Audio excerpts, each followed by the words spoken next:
Aí não coloquei pra apresentar. Troca. Aqui. Tô ouvindo sim, Roseni.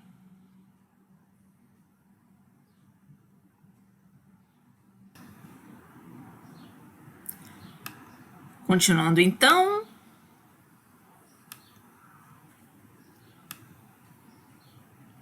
Vamos lá. Oi, droga. Então a gente falar um pouquinho sobre a natureza da ciência. Então, o que é a ciência? Né? Quando a gente fala a natureza da ciência, qual é a origem da ciência, qual é a sua finalidade? Esse vai ser o nosso debate de hoje. Vamos? Eu amo meu computador.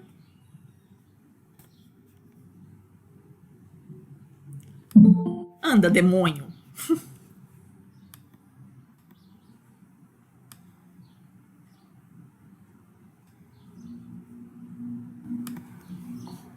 Aí.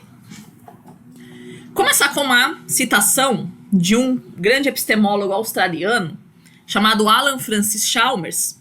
Ele escreveu um livro em 1983, é a primeira publicação, chamado O que é Ciência Afinal. É um grande clássico dentro dos estudos de filosofia da ciência, para suprir um vácuo que se tinha no mercado editorial de ser um livro de introdução, assim, bem para aluno mesmo, um livro de introdução aos grandes debates que a gente teve em filosofia da ciência no século XX. E no prefácio do livro, não sei se é no prefácio, se é na introdução, mas ela ali no comecinho, ele diz assim: nos tempos modernos, a ciência é altamente considerada. Aparentemente, há uma crença amplamente aceita de que há algo de especial a respeito da ciência e de seus métodos. Ele está expressando aí, e é o tom que ele usa ao longo do livro como um todo, um tom bem otimista com relação à ciência e ao progresso científico. Então, mostrando que a ciência é uma entidade muito bem considerada, é uma grande força produtiva dentro da nossa sociedade e que as pessoas acreditam nela. Ela é amplamente aceita e existe uma crença amplamente aceita de que a ciência é uma entidade, é uma forma de conhecimento superior às outras, tá? Por isso que ela é amplamente aceita. Alguns anos depois, o Chalmers escreveu um outro livro chamado A Fabricação da Ciência, que é uma continuação desse, né? Algumas outras reflexões que ele estabelece em cima do que é ciência afinal. E ele começa o livro dizendo assim: nos tempos modernos, a ciência é muito respeitada. Esta é a sentença que abre o livro, do qual este é uma sequência. 15 anos dando aulas numa faculdade de artes, bem como a inclinação para algumas formas de filosofia e da sociologia contemporânea, me proporcionaram uma ideia da quantidade de ressalvas de que essa afirmativa necessita. A ciência geralmente é considerada desumanizadora, dando um tratamento insatisfatório a povos, sociedades e natureza, nela considerados objetos. A alegada neutralidade e isenção de valores da ciência é percebida por muita gente como não autêntica, ideia estimulada pelo fenômeno cada vez mais comum do desacordo entre especialistas em lados opostos de uma discussão politicamente suscetível acerca da substância do fato científico. A destruição e a ameaça da eliminação do nosso meio ambiente resultantes de avanços tecnológicos são, em geral, consideradas algo que compromete a ciência. Existem aqueles que consideram a faculdade de artes muito deficiente e distanciada do mundo masculino e opressivo da ciência e voltam-se para o misticismo, as drogas ou a filosofia francesa contemporânea. Embora certamente reste o argumento de que um alto apreço pela ciência e uma generosa avaliação de seu campo constituam um importante componente da ideologia contemporânea, abundam as posições oponentes. Então, qual é a ideia que o Chalmers está veiculando aqui? Então, ele faz um retrospecto da maneira como ele começou o livro anterior, né, falando que a ciência é altamente considerada, que a ciência é altamente respeitada. E aí ele começa a fazer um parênteses em cima dessa afirmação que ele tinha feito antes. Né? Fala, peraí, eu acho que não é bem por aí. Né? Essa minha experiência de vida, né, vai me dizer que eu preciso fazer um monte de ressalvas a essa ideia de que a ciência é altamente considerada, de que a ciência é altamente respeitada na nossa sociedade. Acho que não é uma entidade, não é uma forma de conhecimento tão respeitada assim. Né? A ciência vai precisar de uma série de ressalvas a essa afirmação que eu fiz uns anos atrás. E quais são algumas das ressalvas que ele vai fazer em relação à maneira como a ciência é tida na nossa sociedade?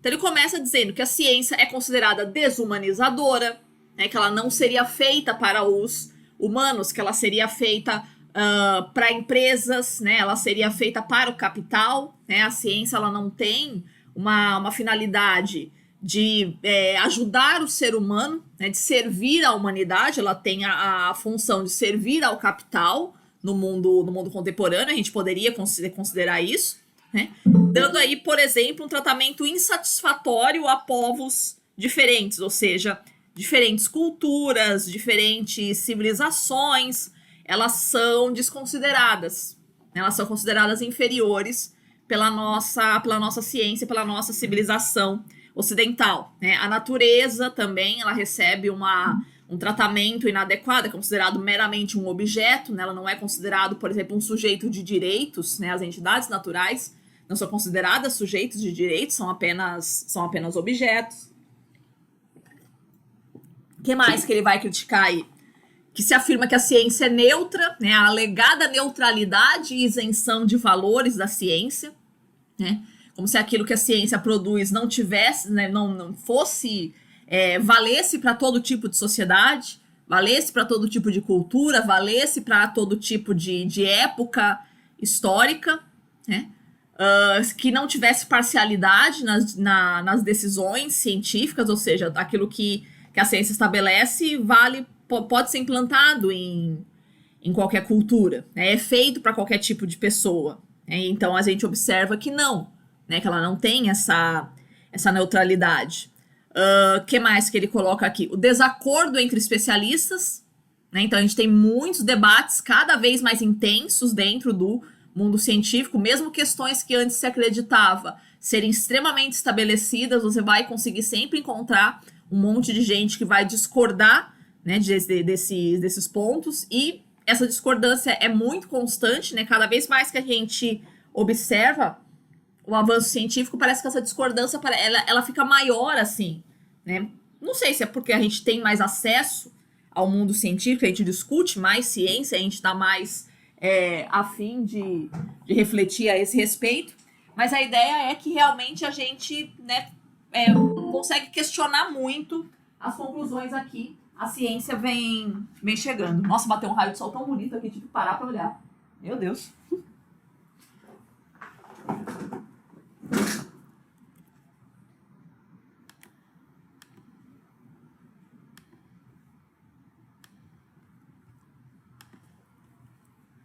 O que mais que ele vai falar? A destruição do meio ambiente.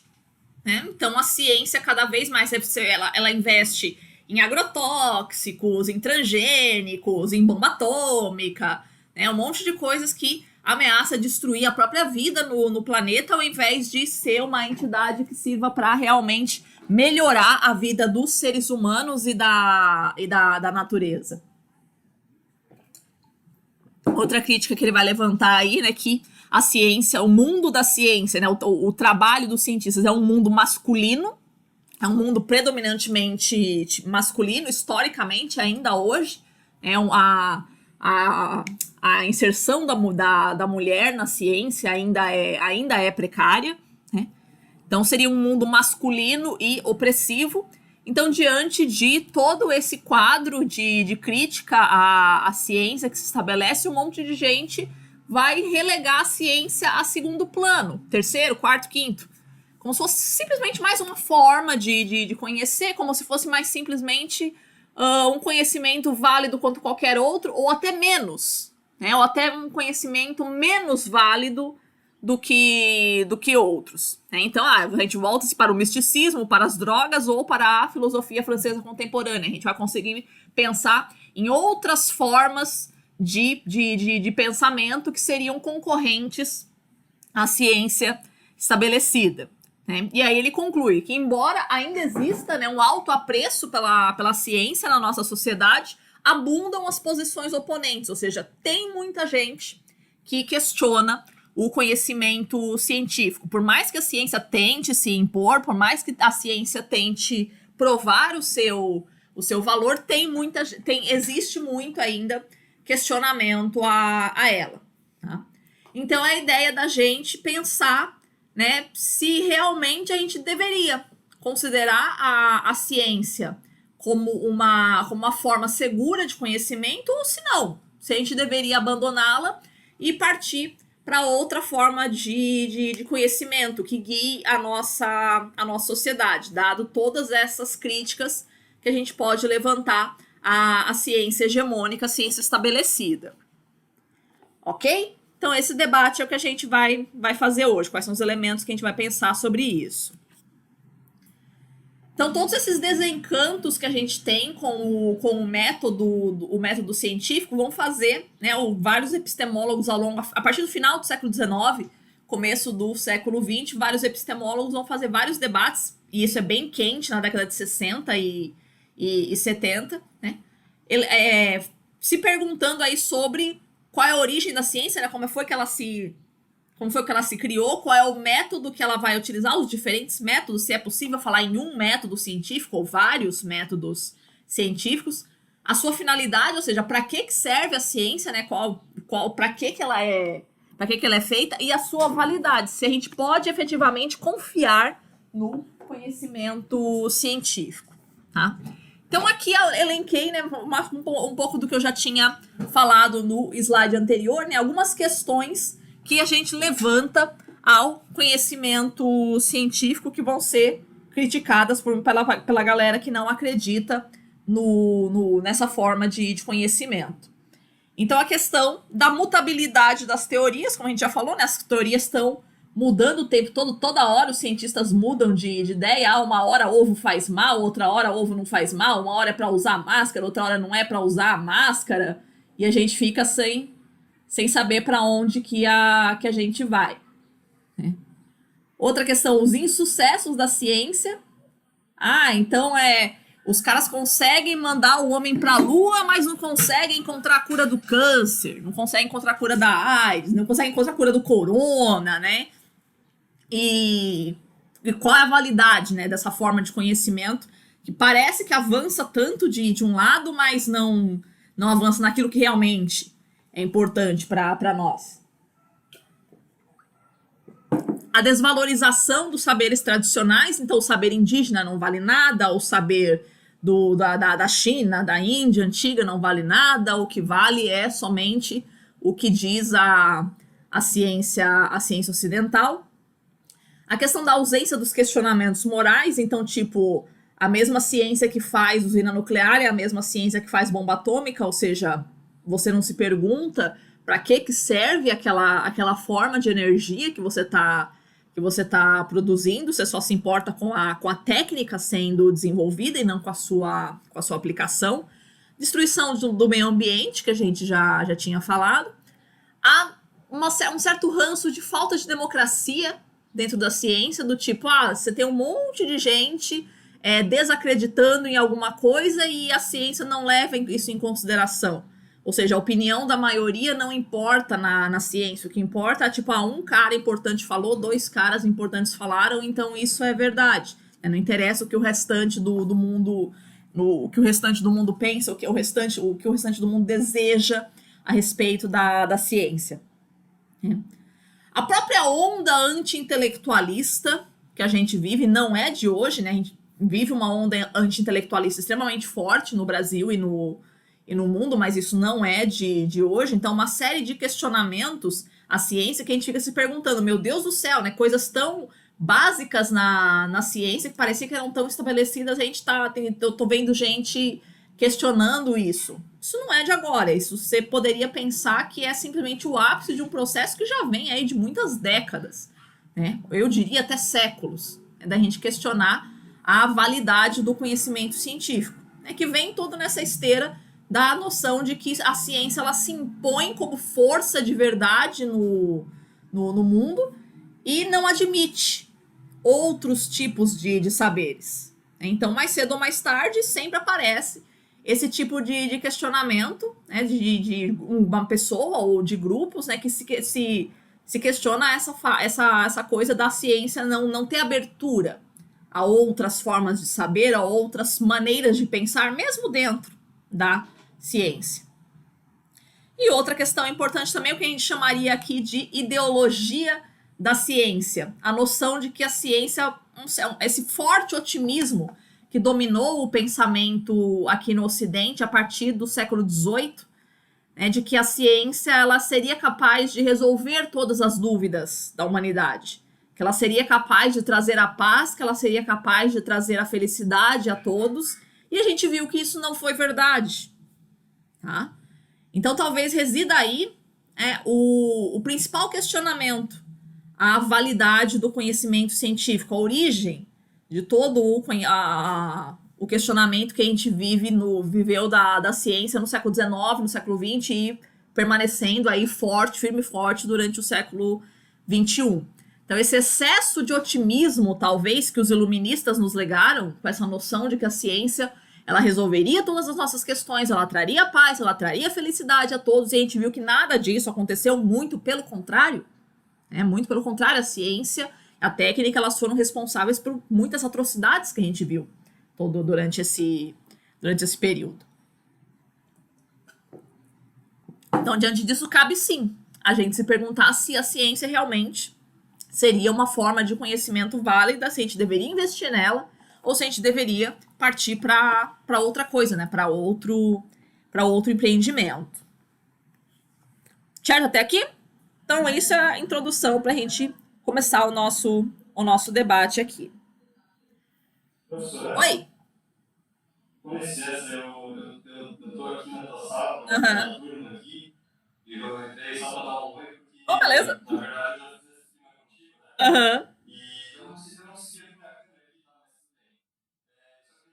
Só queria dar um oi pessoal aí e desejar uma disciplina, um aproveitamento bom aí da turma, porque eu tive felicidade, né, professor? Desculpa, entrar no meio da Ah, sua maravilha, tá muito bem-vindo.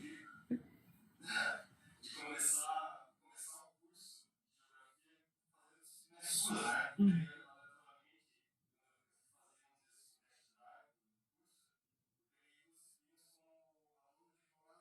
Uhum.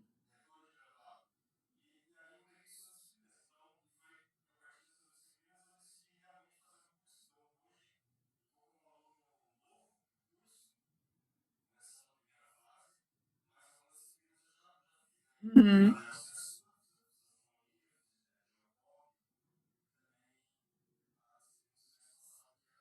Era clima. Uhum.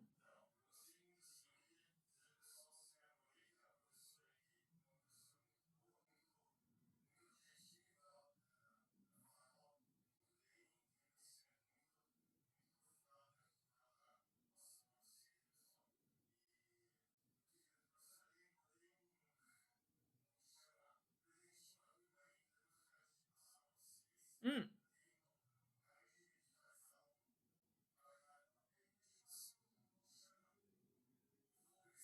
Hum.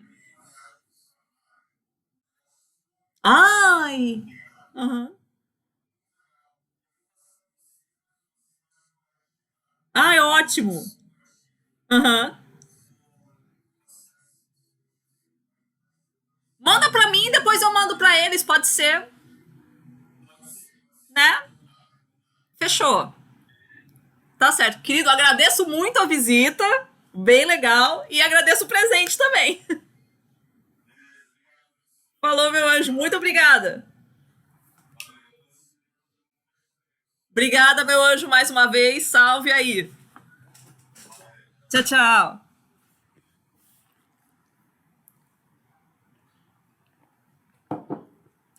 Onde é que eu tava? Ah, então, aqui. Então, o que é a discussão sobre a natureza da ciência? É o conjunto de elementos que tratam da construção, estabelecimento e organização do conhecimento científico. Traduzindo, então a gente debate o que é a ciência, como a ciência funciona, ou seja, o seu método, e a distinção entre o que é ciência e o que não é ciência, tá? Aqui, nessa distinção que a gente faz, sem nenhum tipo de preconceito, assim, do tipo, partindo já do princípio de que a ciência ela seria uma forma de conhecimento superior. Não, isso não é atitude científica, né? Parece uma contradição, mas é isso mesmo. A gente não pode simplesmente partir do princípio de que a ciência ela é melhor do que o resto dos conhecimentos, pronto e acabou. Né? Isso não é a atitude de um cientista. Um verdadeiro cientista, ele tem que ter a capacidade de colocar tudo em suspenso, até mesmo seus próprios juízos mais queridos, assim. Então, quando eu falo não ciência, não é simplesmente a pseudociência, que também existe, né? Mas qualquer outra forma de intelectualidade que não seja científica. Por exemplo, a arte, o esporte, a religião, né? Cada um tem o seu objetivo dentro do campo intelectual humano, tá? Então, quais são as questões que a gente debate quando a gente fala sobre a natureza da ciência? Tem as questões internas à ciência e tem as questões externas. O que a gente chama de questões internas à ciência, né, estão relacionadas ao método científico, ao proceder científico, ou seja, como é que se trabalha num laboratório, como é que se faz uma pesquisa, como é que se conduz a pesquisa, como é que são os objetivos dessa pesquisa. E quando a gente fala de questões externas à ciência, se é que pode-se falar isso, existe um questionamento a essa noção, mas enfim, não vamos entrar nesse mérito aqui, né? A gente está falando da influência de elementos outros, né, na aceitação ou rejeição das teorias. Então, qual a influência da política sobre a ciência, qual a influência da religião sobre a ciência, qual a influência do senso comum sobre a ciência, com a influência dos acontecimentos históricos sobre o desenvolvimento científico, tá? Então, o mundo, a ciência como atividade humana, ela está sujeita às interferências aí de tudo que acontece, que afeta o ser humano, né? Então, essa é uma coisa bem importante da gente ter. A gente tem sempre essa noção de que a ciência ela é neutra, ela é imaculada e tal, ela não tem influências externas. Isso é impossível da gente negar, né? Mesmo dentro das ciências naturais, né, a gente vai ter sempre influência, né? O fazer científico, o pensar científico sempre tem influência, né, do momento histórico em que a gente tá vivendo. Seguindo, então, uma primeira questão que a gente pode levantar. Qual é o objetivo da ciência? O que um cientista objetiva, o que o corpo de cientistas, o que o mundo científico objetiva como um todo? Tá? A primeira e mais óbvia resposta que a gente pode pensar é que o cientista busca a verdade. Ele busca saber como é que é realmente o funcionamento do mundo, como é que é o verdadeiro funcionamento do mundo. Então, em linhas gerais, a grande maioria das pessoas vai responder que isso. A ciência ela busca a verdade do mundo, né? Entender o mundo como ele é. Tá? E aí a gente tem um pequeno problema com relação a isso.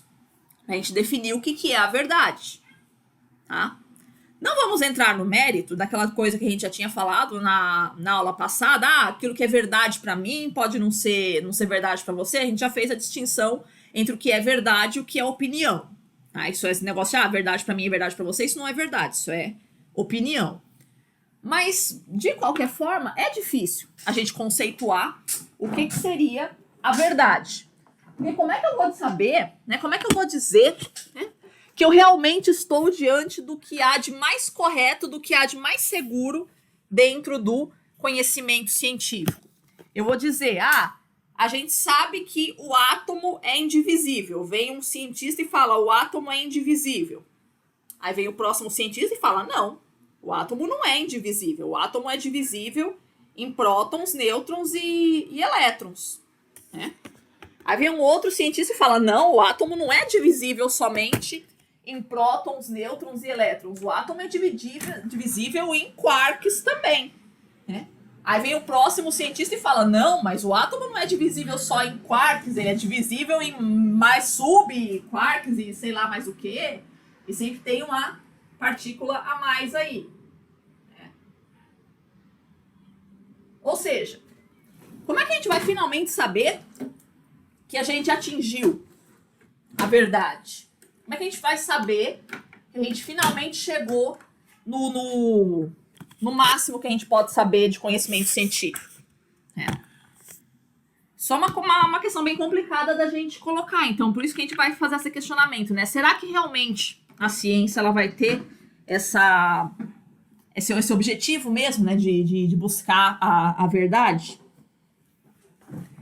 Então, existem duas famílias de respostas, dois caminhos de respostas dentro da ciência para qual seria realmente o objetivo da ciência, que a gente chama de realismo e o instrumentalismo. Tá? Em algumas bibliografias vocês vão encontrar o instrumentalismo com o nome de antirrealismo, né? Não é a mesma coisa, antirrealismo e instrumentalismo, mas é que o instrumentalismo é a forma mais clássica de antirrealismo que existe. Tá? Então, muitas vezes é usado como sinônimo, embora não seja. Então, o que vai ser a noção? Né? Os filósofos realistas, eles vão ser aqueles que acreditam que a ciência descreve o mundo efetivamente como ele é. Ou seja, aquilo que a ciência fala a respeito do mundo, então realmente o mundo é assim. Então, se a ciência fala que a matéria é feita de átomos, então efetivamente existem átomos. Se a ciência fala que o que movimenta os aparelhos é a eletricidade, que é a diferença aí da carga dos elétrons que estão correndo dentro do fio, né, então realmente existe eletricidade. Se a ciência fala que as coisas caem por causa da força de gravidade, que é uma atração que a Terra exerce sobre os corpos, então efetivamente existe uma força de gravidade. Tá?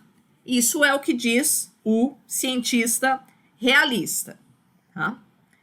O instrumentalista, ele vai dizer que não. Não é que não exista.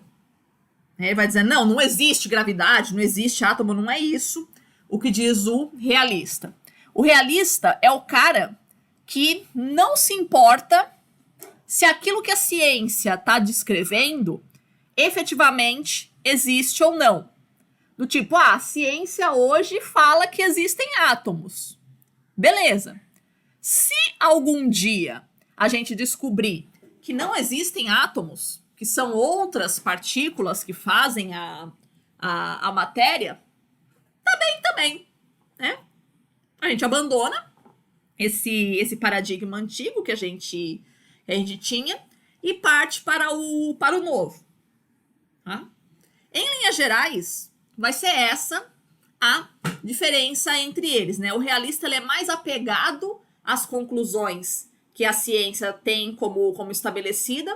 O instrumentalista vai dizer que não, né? Que aquilo que essas entidades a que a ciência se refere, a gravidade, os átomos, a eletricidade, né? Todas essas entidades, principalmente que a gente chama de inobserváveis, né? Essas entidades que a gente não enxerga, né? Que a gente postula a existência, mas a gente não tem, assim, vamos dizer, provas robustas da existência delas, né? Aí eles vão dizer, tá, se existir bem, se não existir bem também. Né? Então a ciência, a ciência não procura, então, produzir essas imagens reais do mundo. Ela produz o que um instrumentalista chamaria de ficção útil, né? Tudo se passa no mundo como se existissem átomos. E a gente diz assim, a gente tem uma história que diz que existem átomos, né? E a gente trabalha dentro dessa hipótese, ok, mas se não for assim, realmente, a gente está menos apegado, né? Está menos, né, com medo de fazer uma mudança teórica, tá? Então existe dentro disso daqui, pessoal, isso aqui em linhas gerais, existe uma série de variantes dessas noções de pensamento, tá? Então, com relação à verdade, tá? O realista, ele trabalha com a noção de que a gente chama de verdade por correspondência. O que é a noção de verdade por correspondência? É a noção de que verdade é dizer daquilo que ele é, né? Daquilo que está no mundo, que ele é o mundo. Então, eu tenho diante de mim um computador. Se eu falo, eu tenho diante de mim um computador, né? Se isso que eu estou vendo realmente é um computador, então sim, é verdade esse enunciado de que isso aqui é um computador, tá? O instrumentalista, ele trabalha mais com a noção de verdade por coerência. Como é que é isso, né? A gente vai tomar como verdade aquilo que está de acordo com todo o conhecimento estabelecido, né? Sem me preocupar se aquilo realmente existe no mundo. Ou seja, são verdadeiras as afirmações que estão coerentes com aquilo que, em geral, se acredita, tá? Ou seja, você está admitindo a possibilidade de que a verdade ela pode mudar, né? Porque se mudar a crença geral naquilo que eu acredito, então eu vou mudar o critério do que seria verdade. Percebe? Eu vou mudar o critério do que vai estar coerente com aquilo que eu acredito. Então, se aquilo que eu acredito muda, as coisas que vão estar coerentes com aquilo que eu acredito vão mudar também. Então, a verdade, para um realista, ela seria mutável, tá? Isso vai dar uma série de problemas e de enrosco, é óbvio. Mas, né, existe esse debate. Quais são os argumentos favoráveis e os argumentos contrários a cada uma dessa posição, né? Um argumento favorável que a gente poderia dar para hipótese realista é do tipo, se realmente a ciência está falando de coisas que a gente não sabe se existe, então como é que o mundo realmente funciona? Porque a gente vê toda a química funcionando, toda a física funcionando, toda a biologia, toda a medicina funcionando. Será que tudo isso realmente funcionaria desse jeito se não existissem átomos? Se não existisse eletricidade? Se não existisse força de gravidade? Fosse só tudo uma ficção ou uma coisa que a gente não entende? O que isso significa?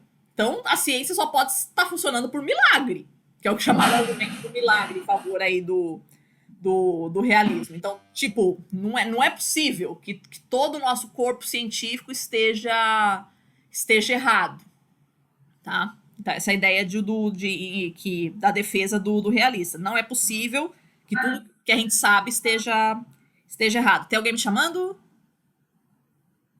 Oi? Não? Tá. E, em prol do instrumentalista... Oi, fala. Oi, diga. Eu acho que também alguém com o microfone aberto que tá Aham. Mas agora não se manifestou mais. Desculpa. Não imagina, deve ter Nossa. percebido e fechou. Não? Pronto, tá me ouvindo? Tô. Então tá, agora voltou a funcionar no microfone, foi isso. Ótimo. Tá mexendo aqui, aí tá É mau contato. já tá Beleza. Ótimo. Aí, o que o instrumentalista tem em defesa dele é a noção de que, efetivamente, conforme você vai observando a história da ciência, ela realmente muda muito, né? Então, tem uma hora que a gente acredita que a Terra é o centro do universo, depois a gente acredita que é o Sol, e depois a gente vê que o Sol também não é o centro do universo, que é a Via Láctea, e a Via Láctea também não é o centro do universo. Então, a ciência, ela realmente muda muito ao longo da sua história. Então, como a gente pode se apegar à ideia de que existe uma verdade dentro da ciência, se ela é tão mutável assim, né? Isso seria um problema para a defesa do realista. Afinal de contas, qual a posição que a gente teria atualmente? A grande maioria dos cientistas do mundo hoje, eles são chamados instrumentalistas, né? A gente não vai acreditar mais nessa ideia de que aquilo que a ciência produz efetivamente é a verdade, dado que a gente tem tanta mudança na ciência. Então, a maior parte dos cientistas do mundo hoje vão nessa noção de que a ciência ela não tem esse objetivo de buscar a verdade. né? Ela tem esse objetivo de ser uma narrativa explicativa do mundo, né? Então, uma narrativa seria uma construção teórica que explica os fatos do mundo. Então, como eu coloquei aqui uma definição do objetivo da ciência, né, de acordo com a perspectiva instrumentalista, né, que a ciência busca explicar os fatos do mundo natural. Ou seja, ela é uma narrativa que explica o mundo, um construto teórico que explica como as coisas funcionam. Se as coisas efetivamente funcionam assim, ou seja, o ponto de vista do olho de Deus, né, como é que ele funcionaria a mente de Deus, isso a gente não tem como saber, né, se as coisas efetivamente são assim, né? O que a gente tem como saber é como a ciência explica esses fatos. E para por aí a preocupação do instrumentalista. Fala, eu tenho uma teoria que diz isso. E deu. Ele não vai se questionar, né, fazer questionamentos mais profundos a esse respeito. Tá? Então, a maior parte do corpo científico hoje ela é dita instrumentalista. Certo até aqui? Vou colocar aqui uma citação do Andreas Osiander, que foi o cara que escreveu o prefácio do livro do Copérnico. O Copérnico, vocês lembram, aquele cara que foi o primeiro que disse no mundo moderno, na história moderna, que a Terra não é o centro do universo, ou pelo menos colocou essa hipótese, melhor dizendo. Ele não afirmou, ele colocou a hipótese de que a Terra não era o centro do universo. Então, Andreas Osiander, ele fala assim a respeito do Copérnico, no prefácio do livro. É o dever de um astrônomo compor a história dos movimentos celestes através de uma observação hábil e cuidadosa. Voltando-se então para as causas desses movimentos e hipóteses a respeito deles, ele deve conceber e arquitetar, já que não pode de modo algum chegar às causas verdadeiras, tais hipóteses que, sendo adotadas, habilitem os movimentos a serem calculados corretamente dos princípios da geometria para o futuro, bem como para o passado. Este autor, Copérnico, desempenhou de forma excelente esses dois deveres, pois não é preciso que essas hipóteses sejam verdadeiras ou mesmo prováveis. Se fornecerem um cálculo consistente com as observações, isso só basta. Então, pouca gente sabe, né? Muitas vezes é ensinado na escola, no nosso conhecimento básico de astronomia. O Copérnico foi o primeiro cara que falou que a Terra não era o centro do universo. Primeiro que não foi o primeiro, e segundo que ele não falou isso. Né? Ele só disse o seguinte, é mais fácil prever os movimentos dos planetas se nós supusermos que quem está no centro é o Sol e não a Terra. Tá? Porque a gente vai ver nas próximas aulas, né, o quanto era complicado a gente prever os movimentos dos planetas sob a hipótese geocentrista. Né? Então ele coloca, para facilitar as contas aqui eu vou colocar o Sol no centro. E vocês vão ver como é que o movimento fica bem mais simples. Tá?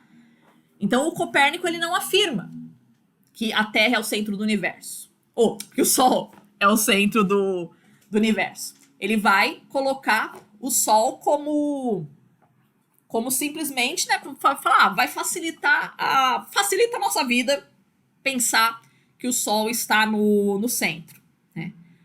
E aí o Osiander diz, então, não precisa que essas hipóteses sejam verdadeiras, né? Se o cálculo delas for consistente com as observações, tá tudo ok. Né? Então, tipo, não quero saber quem é que tá no centro, se é a Terra ou se é o Sol. Se os cálculos aqui estiverem corretos e conseguirem prever o movimento dos planetas, então tá ok. Então, dentro dessa perspectiva, a gente pode classificar o Copérnico como, o Osiander, na verdade, nessa perspectiva dele, como um instrumentalista. Ou seja, não se está preocupado aqui com quem é que está no centro, se é o Sol ou se é a Terra. Eu estou preocupado com os cálculos ali da posição dos planetas estarem corretos. E ele deixa bem claro isso um pouco mais atrás, ali, ó, já que não pode de modo algum chegar às causas verdadeiras. Ou seja, pelo menos naquele momento histórico não se tinha condições de saber quem é que estava no centro, se era a Terra ou se era o Sol. Então, diante dessa impossibilidade de saber quem verdadeiramente estava no centro, eu falei, não quero saber quem é que está no centro. Eu quero saber, né, dos cálculos estarem corretos para saber se eu vou conseguir prever o eclipse, para saber quando é que Marte vai ter conjunção com Júpiter, whatever. Tá? Então a gente vê que a perspectiva, né, instrumentalista ela é bem antiga, assim, não é um debate que vem do século XX, né? Ela só ganhou esse nome mais modernamente.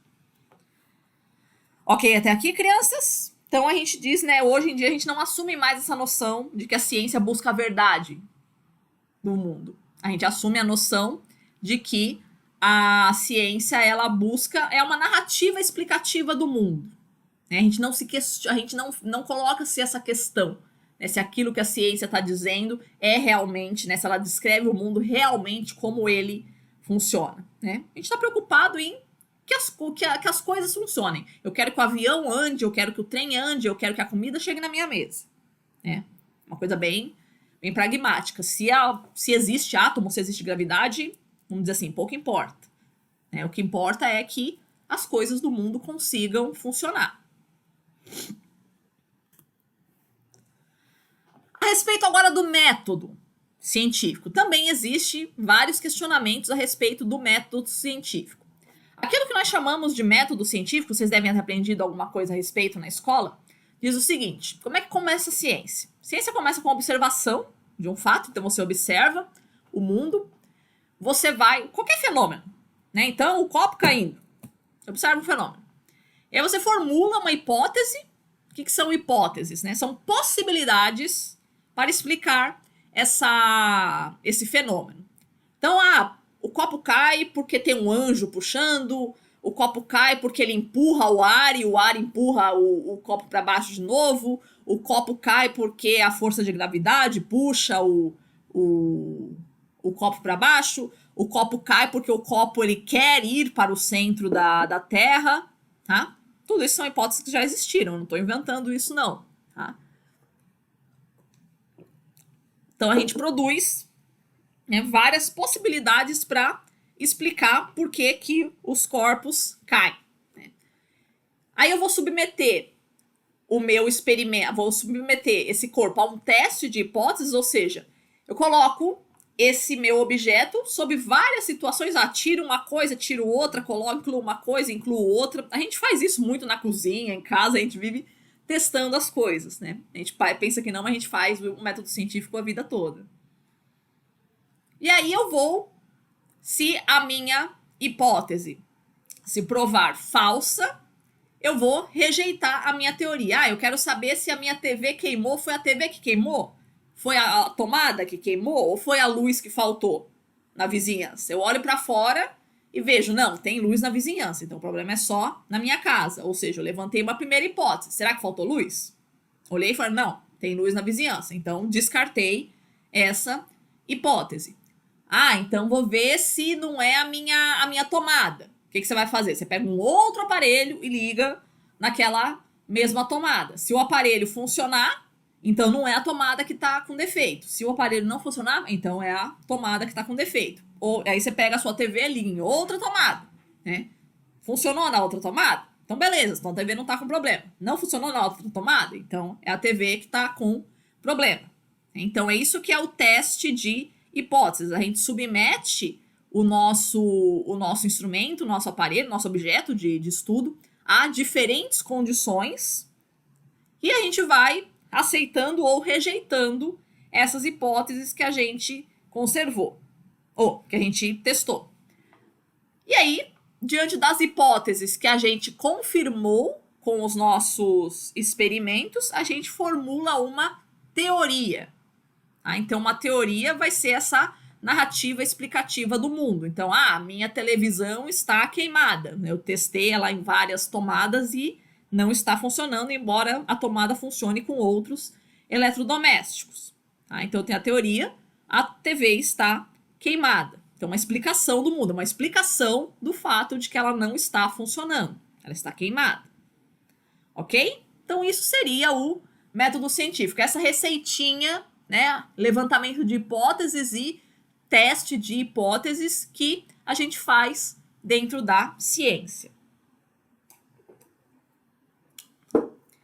Existe muito questionamento sobre se existiria somente um método científico correto ou se existiriam vários, né? Ou sobre a validade, a própria validade do método científico, dado que principalmente com relação às ciências humanas, a gente não pode colocar o método científico exatamente dessa forma, né? É fácil você fazer teste com uma televisão, mas não é fácil você fazer teste com seres humanos, né?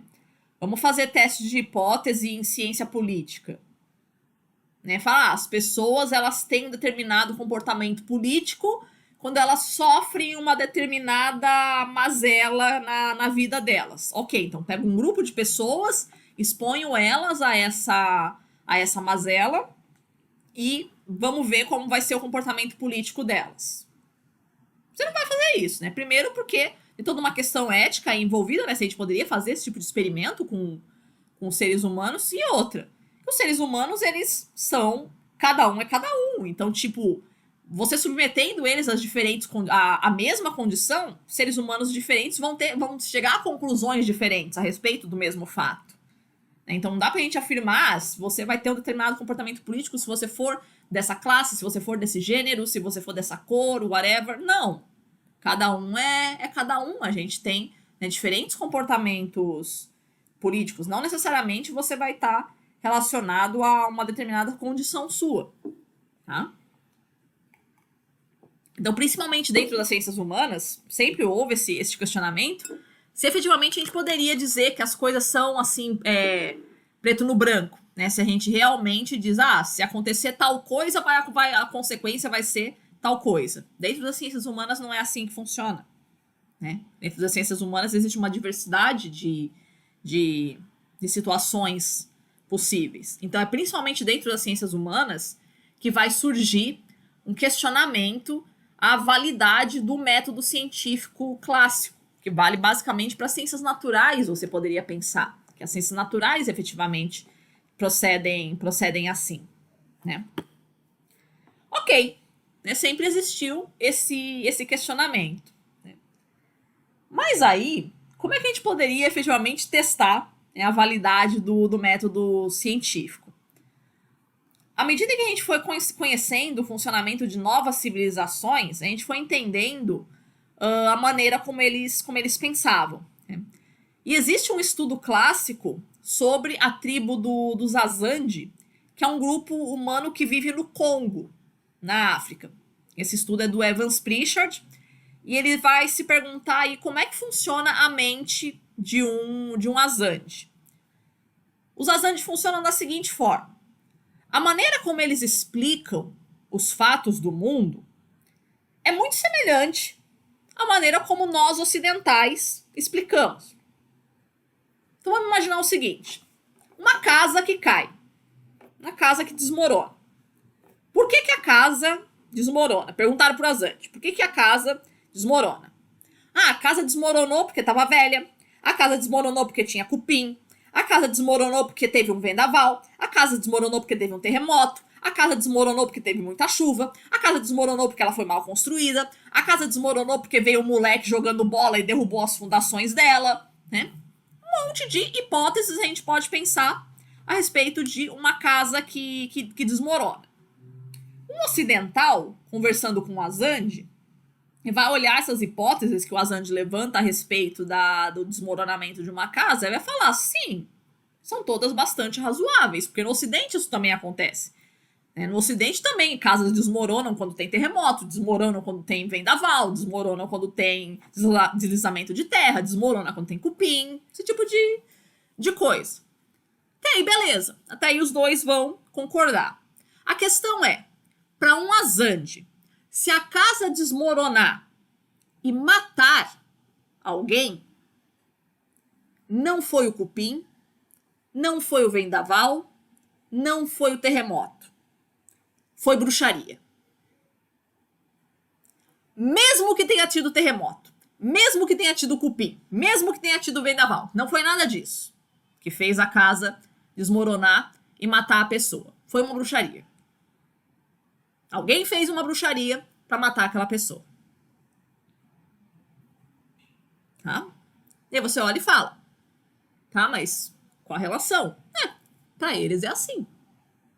Então, se a casa caiu e não matou ninguém, beleza. Isso é explicado por fatores naturais. Se a casa caiu e matou alguém, né, não são fatores naturais que explicam isso. Foi uma bruxaria que foi feita contra aquela pessoa.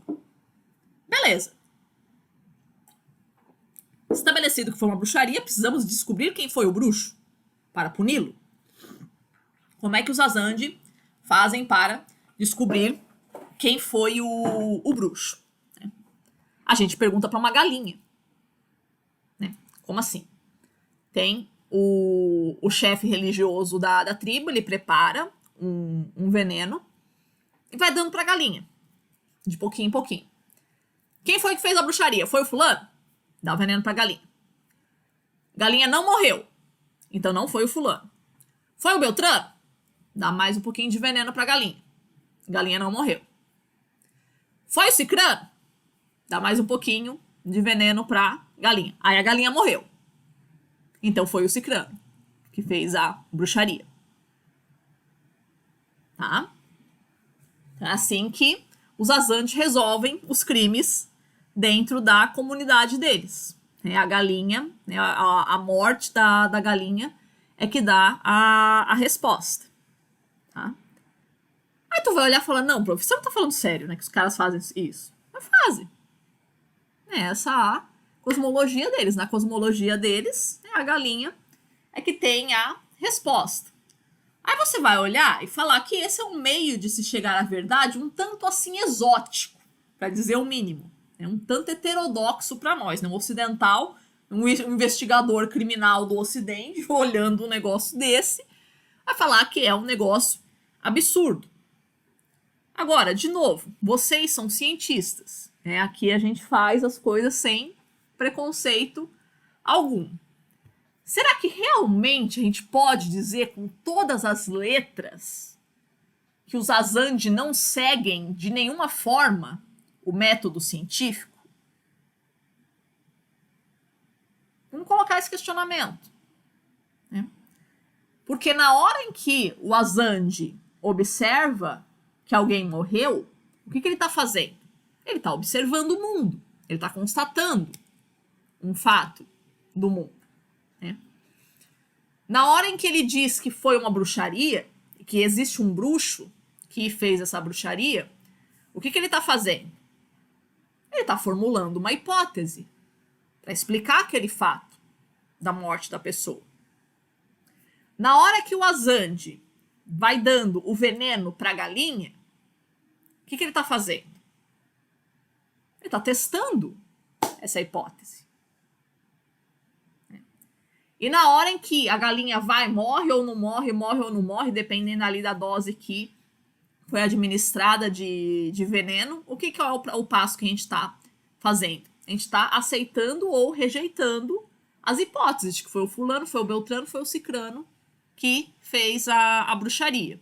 E aí, por fim, quando a galinha morre, beleza, temos a nossa hipótese confirmada, finalmente aceitamos essa vai ser a hipótese que vai ser aceita, temos uma teoria, foi o Cicrano que fez a bruxaria. Se você for olhar na letra fria da lei, é isso mesmo que acontece. Os Azandi também fazem observação, também fazem teste de hipóteses, também fazem formulação de hipóteses, também aceitam ou rejeitam as hipóteses do jeito deles. Mas é um jeito. A gente pode realmente afirmar que os Azandi não seguem o método científico? Não. Na letra fria da lei, não podemos. Percebe? Mas ainda persiste. Vocês ainda estão com a pulga atrás da orelha e falam, não, peraí. Tem alguma coisa que é diferente deles em relação a nós. Sim. Para eles, o que muda é o critério de verdade. O que é critério de verdade para eles? É a resposta da galinha. O que é o critério de verdade aqui no Ocidente? As evidências materiais. Tá? Mas, da mesma forma, os dois estão os dois grupos estão fazendo teste de hipóteses, os dois grupos estão fazendo observação, os dois grupos estão submetendo a sua hipótese a teste. E aí a gente vem se perguntando, será que realmente essa crítica que a gente faz, então se tanto o homem ocidental quanto o homem azande seguem o método científico, o que varia entre eles é o critério de validação, o critério de verdade para eles, né, para aceitar ou rejeitar uma hipótese. Então, será que realmente, né, a gente pode fazer toda essa crítica ao método científico? Ou será que o método científico é muito mais do que simplesmente método científico, e sim a própria maneira como o ser humano enxerga o mundo, independentemente da cultura em que ele está inserido? O que vai variar entre as culturas vai ser o critério de verdade para os diferentes testes de hipótese que a gente faz. Mas o método de conhecer o mundo, que é esse dito método científico, é, na verdade, o método que o ser humano utiliza para conhecer o mundo, independentemente da cultura e do momento histórico em que ele está inserido. Percebem? Que vai variar ao longo das culturas e do momento histórico são os critérios que a gente utiliza para aceitar ou rejeitar uma hipótese, aceitar ou rejeitar uma teoria, aceitar ou rejeitar uma forma de testagem. Mas a gente está o tempo todo observando, a gente está o tempo todo formulando hipóteses, a gente está o tempo todo testando hipóteses, a gente está o tempo todo aceitando ou rejeitando hipótese. Percebe? Então isso seria aí transcultural. Essa forma de conhecimento, ela seria transcultural e transhistórica, né? Atravessaria todos os momentos históricos, atravessaria todas as culturas. Em última instância, sim, é isso que a gente faz também nas ciências humanas.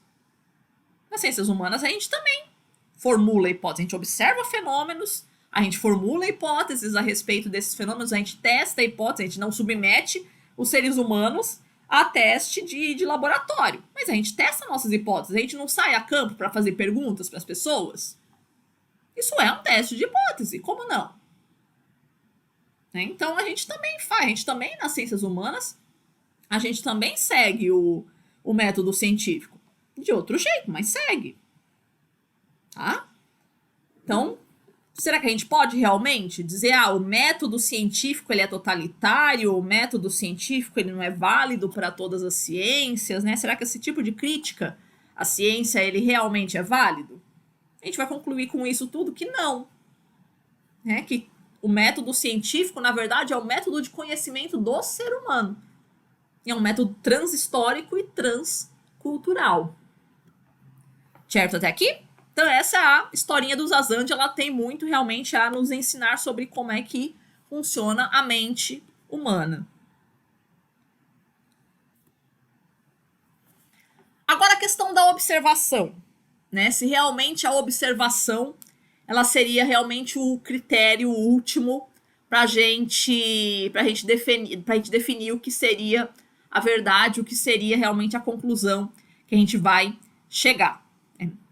Tem uma questão aqui na observação que é o chamado papel da indução, tá? Que está envolvido o problema da indução, que foi o que a gente viu na semana passada com aquela brincadeira que eu fiz com vocês de todos os seres humanos têm 2 braços. Então eu fui perguntando para vocês, você é um ser humano? Você tem 2 braços? Sim. E aí eu cheguei na conclusão de que todos os seres humanos têm 2 braços. Aí vocês me falaram, não, isso não é verdade. Não é verdade que todos os seres humanos têm 2 braços, porque a gente conhece seres humanos que têm 1 braço só, nenhum, ou 4, um monte. Então, tem um problema com isso, da gente aceitar o raciocínio indutivo, né, como formulador da ciência. Mas a gente foi encaminhando e chegando à conclusão de que, ok, a indução ela pode estar errada, mas, né, é a maneira como a gente faz em ciência. Porque se a gente for pesquisar todos os seres humanos, a gente nunca vai conseguir chegar a conclusão nenhuma. Se a gente for pesquisar todos os cachorros, a gente não vai conseguir chegar a conclusão nenhuma. Se a gente for pesquisar todos os automóveis, a gente nunca vai conseguir chegar a conclusão nenhuma. Então a gente extrapola.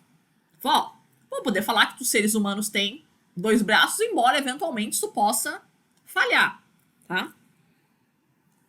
Mas é fato, né, de que a gente não pode, né, afirmar a verdade de nada somente com base na indução. Então, no final das contas, efetivamente, não. Você não pode bater o martelo e dizer que todos os seres humanos têm dois braços. Você pode dizer, é muito provável, e aí a gente diz, né, o probabilismo para solucionar o problema da indução, né? É muito provável que o próximo ser humano a nascer tenha dois braços. Mas eu não posso garantir isso, tá? Então, é isso que a gente chama de probabilismo dentro da ciência, né? O próximo evento, é muito provável que o próximo evento cumpra as nossas expectativas, dado todas as vezes que isso aconteceu no passado. Lembrando, o fato de uma coisa ter acontecido no passado não é garantia de que ele aconteça no futuro, tá?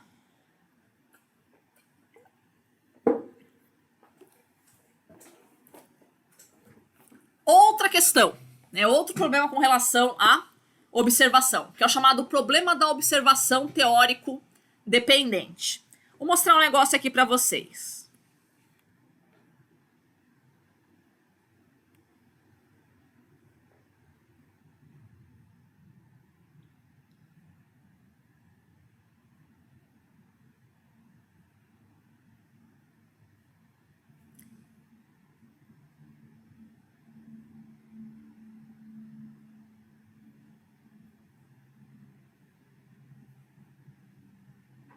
Tá? Interpreta essa imagem para mim. O que essa imagem está dizendo?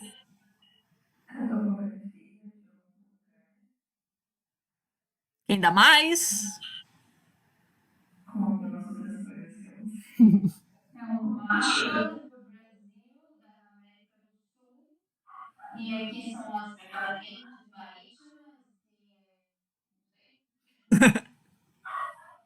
Oi. Acho que eu não posso responder porque eu já fiz que Então você fica quieto. Não, não sopra. Não sopra. tá bom. Quem dá mais? é o vento É os ventos que estão chegando. chegando? É bom vocês começarem a se preocupar que essa atividade vai semestre que vem, vale nota, hein? Olha só. Oi. É como se fosse uma curva de nível com trocas ou coisa do gênero. É um negócio de curva de nível aí, né? Seguinte, isso daí, crianças, é uma carta sinótica, tá? A carta sinótica, ela fala sobre o estado meteorológico, no caso é o dia de hoje, isso daí. Então, o estágio meteorológico de hoje, então ela tá falando quais são as massas de ar que estão atuantes sobre a América do Sul, no caso. Então, aí eu vou interpretar isso com vocês. A gente tem duas massas de ar bem evidentes aí, no caso, três, na verdade. Tem uma sobre o Pacífico, uma sobre o Atlântico Sul, mais próximo da América do Sul, e tem mais uma outra ali perto da África, tá? A gente tem aí esses triangulinhos azuis, eles são uma frente fria, que está avançando, então esse ar, essa alta pressão aí de 1018, que está mais ou menos em cima da Argentina, isso é uma massa de ar frio que está aí avançando sobre a América do Sul. No momento, aqui para Florianópolis, o que a gente tem? Né, localizando aí Florianópolis no mapa, ela está sob a ação dessa massa de ar frio e ela está estacionária sobre a América do Sul. Ela não está conseguindo nem avançar e nem recuar. O que significa? O que me indica isso na imagem? Essa linha aí que tá com os triangulinhos e círculozinhos alternando. Então, de um lado triangulinho, do outro lado círculozinho vermelho. Isso é o símbolo de frente estacionária. Então, essa massa ela vai permanecer amanhã e provavelmente até depois de amanhã, parada. Então, o tempo ele vai continuar mais ou menos meio nublado, meio chove, hora para, né? Então, a frente ela tá parada aqui sobre a Argentina e sobre o sul do Brasil. A massa de ar, na verdade. Na frente ela já avançou, tá? Aí você vai olhar e falar, prof, você tá falando grego. Você consegue falar tudo isso só batendo o olho nessa imagem? Sim, né? Porque eu estudei clima, então eu sei, né, interpretar essa imagem para vocês, né? Mas vocês não têm condição de fazer isso ainda. Percebe? Vocês não conseguiram fazer essa interpretação, mas eu consegui porque eu já tenho esse background. Os outros alunos falaram, eu não posso falar porque eu já fiz, então já tem o background aí também, tá? Então, qual é a questão? Tanto eu quanto você, se a gente não tem nenhum problema de visão, tanto eu quanto você, nós estamos vendo a mesma imagem. Tô mostrando a mesma imagem para vocês. Agora, por que para mim ela diz uma coisa e para vocês ela não diz nada ou diz outra coisa? Alguns falaram que isso daí eram curvas de nível, né? Não são curvas de nível, são as isóbaras, elas estão medindo a pressão atmosférica, mas você que já viu curvas de nível, você enxergou nessa imagem curvas de nível, ou seja, você enxerga aquilo que você já conhece. Percebe? Então você não sabe o que diz essa carta, mas você já viu alguma coisa parecida com isso em algum outro lugar. Fala, já viu um negócio parecido que eram as curvas de nível. Então isso daí é curva de nível também? Né? É assim que o cérebro humano funciona, percebe? A gente reconhece, né, naquela coisa nova que é apresentada para nós, a gente conhece uma semelhança com alguma coisa que a gente pode já ter visto no passado. Tá? Oi. Com licença, é uma curiosidade. O que é aquela no finalzinho ali que era a cor roxa? A cor roxa é a frente oclusa. É quando a massa de ar frio ela vai avançando, a massa de ar frio é mais veloz do que a massa de ar quente, então ela vai engolindo a massa de ar quente, ela joga o ar quente lá para cima e fica todo o ar frio aqui embaixo. Então, quando isso acontece, a gente chama de frente oclusa. E aí a formação do olho do ciclone extratropical. Então, toda vez que você tem esse roxinho aqui embaixo, é um ciclone extratropical, que está plenamente formado. Tá? Aí, no caso, ele está mais afastado. É mais raro eles acontecerem aqui próximo da costa, mas esse daí tá bem afastado, tá tranquilo aí para nós. Né? Então, isso. Então, tipo, eu bato o olho, eu sei o que isso significa, né? Mas vocês não têm essa informação científica, então vocês não conseguem fazer essa afirmação. Eu vou olhar e falar, não, esse ciclone aí, não, tá beleza, isso daí não vai afetar nada o nosso litoral, porque tá muito longe ali, tá tranquilo. Tá favorável para nós. Né? Então, isso. Então, primeiro vocês falaram, isso daí é curva de nível, então a gente mostra isso, um padrão do cérebro humano, então a gente enxerga não aquilo que está no mundo, mas aquilo que o nosso cérebro foi treinado para enxergar no mundo. Perceberam? Quem já conhece curva de nível vai olhar isso daí e falar, isso aí é curva de nível também, porque o seu cérebro já foi treinado para enxergar curvas de nível. Tá? Segunda coisa, né? Então a gente reconhece não aquilo que está no mundo, mas aquilo que a nossa experiência mental nos manda enxergar, né? Nos predispõe, melhor dizendo, a enxergar. Segunda coisa, né, que a gente falar sobre a observação é que dependendo do background científico, você vai observar coisas diferentes, justamente porque são cérebros treinados de diferentes formas.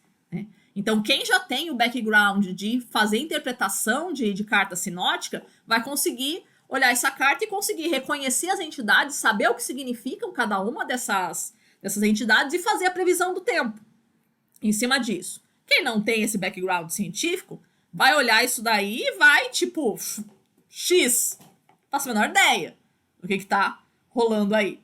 Eu lembro que uma vez tinha dado, uns 4 anos atrás, cara, bateu um vento sul aqui fenomenal. Assim, eu tava lá na filosofia batendo, aquele vento fenomenal, assim, né? Aí eu peguei, puxei a carta sinótica. Cara, tinha um ciclone bitelo, assim, do tamanho de metade da América do Sul. Pegando, assim, bem centrado no Uruguai, assim, tipo, tava puxando todo o vento aqui em direção a Santa Catarina. Mano, mas o bicho era gigante. Aí eu peguei e postei essa imagem no Face, botei a legenda lá, segura, peão! Tá bom. Todos os meus amigos climatólogos do Face lá comentando, meu Deus do céu, socorro, Jesus, o que vai acontecer? Ah! Todo mundo surtando, assim. Aí veio um amigo meu que é da história. Ele olhou e falou, tipo, o que vocês estão discutindo aí, cara? Tipo, pra quem é climatólogo, bateu o olho naquilo e falou, meu Deus do céu, isso é um ciclone gigantesco que tá aqui. O cara que era da história, tipo, não fazia a menor ideia do que a gente tava discutindo. Porque não tem esse background científico. Então, a maneira como a gente interpreta uma imagem, uma informação do mundo, qualquer que seja, não tem relação somente com essa imagem. E eu diria que principalmente não é com essa imagem a interpretação. A nossa interpretação ela tem muito mais a ver com a maneira como nós enxergamos o mundo do que com as informações que efetivamente estão no mundo. E aí vem todo um questionamento que a gente poderia levantar, e tipo, se a gente for realmente falar sobre isso, a gente não sai mais daqui hoje, né? A gente fala sempre assim, tá sempre discutindo com as pessoas, fala, meu, pelo amor de Deus, será que você não enxerga? Quantas vezes você tá discutindo com alguém que você tá brigando por política, whatever que você esteja discutindo? Fala, pelo amor de Deus, você não enxerga? Eu tô mostrando aqui o fato pra você, você não enxerga esse fato? Não, a pessoa não enxerga. Não enxerga porque a mente dela não foi treinada pra isso. Tá? É um negócio longo. O aprendizado pra gente não é uma coisa simples como a gente pensa. Ah, eu tô mostrando pra você aqui o fato, então isso tem que entrar na sua cabeça. O dia que vocês forem professores, vocês vão entender como é que isso realmente se processa. Você fala milhares de vezes a coisa pro cara e você precisa realmente martelar até entrar na cabeça do cara. Não é simplesmente você mostrar uma imagem e falar, ó, isso aqui é assim, assim, assado. Beleza, o cara aprende, o cara vai sair já explicando o mundo, né, com essa informação. São muito poucas as pessoas que conseguem fazer isso, conseguem ter esse aprendizado rápido. A maioria realmente precisa ser grandemente exposta a um fato, grandemente esclarecida a respeito de um fato, para efetivamente formular um conhecimento adequado a respeito desse fato. Senão, ela vai simplesmente interpretar o mundo da maneira como a mente dela ensinou, como o aprendizado anterior dela ensinou ela a interpretar. Tá? Então é um erro terrível a gente culpar, né? Tenha um pouco mais de paciência com a humanidade. É isso que eu quero dizer para vocês. Né? A gente tem muita dificuldade de aprender coisas novas. Principalmente quando elas entram em choque com aquilo que a gente já sabe. Né? Então a gente tem uma mentalidade que está preparada para interpretar o mundo de uma tal forma, qualquer que ela seja, né? E a gente fez isso a vida toda. Então, quando eu trago uma informação nova para você, ou quando você traz uma informação nova pro outro, não é fácil para o outro adquirir aquela informação nova. Tá? Ele precisa realmente, né, ser muito bem esclarecido, ser muito exposto, né? Tenha um pouquinho mais de paciência, é isso que eu tô querendo dizer. Eu sei que a gente tá todo sempre muito impaciente, né? Querendo que o outro aprenda muito rápido qual é a nova forma de pensar ou qual a dita forma correta de pensar. Gente, não é por aí. Né? Não é assim que o ser humano produz o conhecimento. Né? A produção do conhecimento, ela tá muito mais ligada com aquilo que o ser humano já sabe do que com a informação que efetivamente está no mundo. Então não adianta você ficar só jogando informação pro cara. Não é de informação que ele precisa. A informação ele tem. Né? Ele também está olhando essa carta. Né? Só que ele não consegue interpretar, porque ele não tem uma mentalidade, ele não tem um treinamento científico para isso. Tá? Então não é falta de informação que falta para a pessoa. O que falta para ela é um treinamento científico, isso é um negócio um pouco mais complicado, né? É um treinamento científico adequado para que ela consiga fazer aquela interpretação.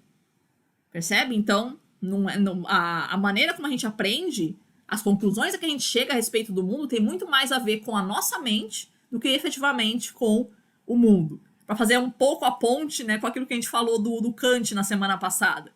Né? A ciência não fala sobre o mundo, a ciência fala sobre como o ser humano interpreta o mundo. Né? É a maneira como a gente tem que pensar sobre isso, né? Como são os padrões da mente humana para interpretar o mundo. Certo? Mas fiquem tranquilos que vocês vão conseguir fazer essa atividade semestre que vem. Até lá a gente vai aprender bastante. Deixa eu voltar aqui para o slide então.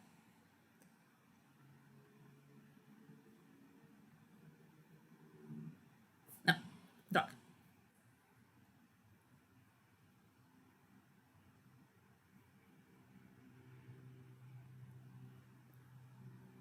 Aqui.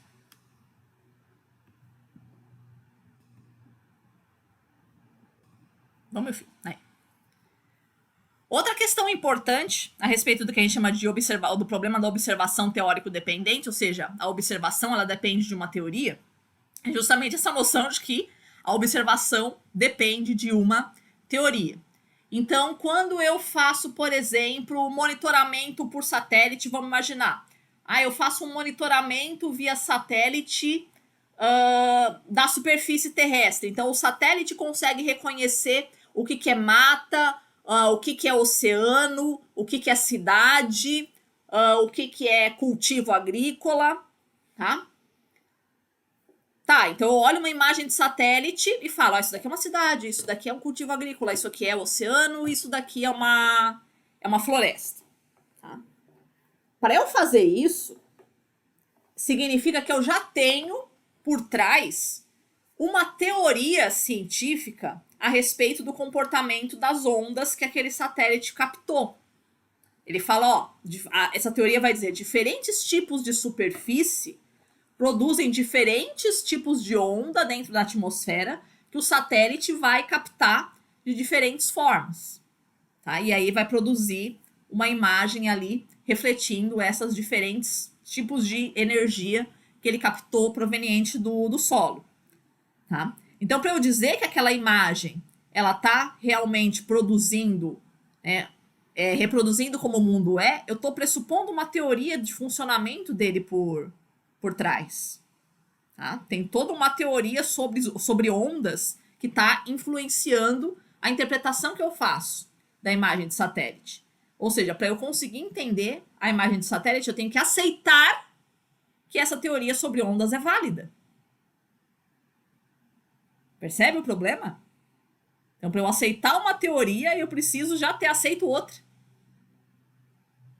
E aí vem o problema do ovo e da galinha, né? Qual foi a primeira teoria que o ser humano aceitou para poder produzir o conhecimento? Já que para aceitar uma teoria eu tenho que ter aceitado outra antes.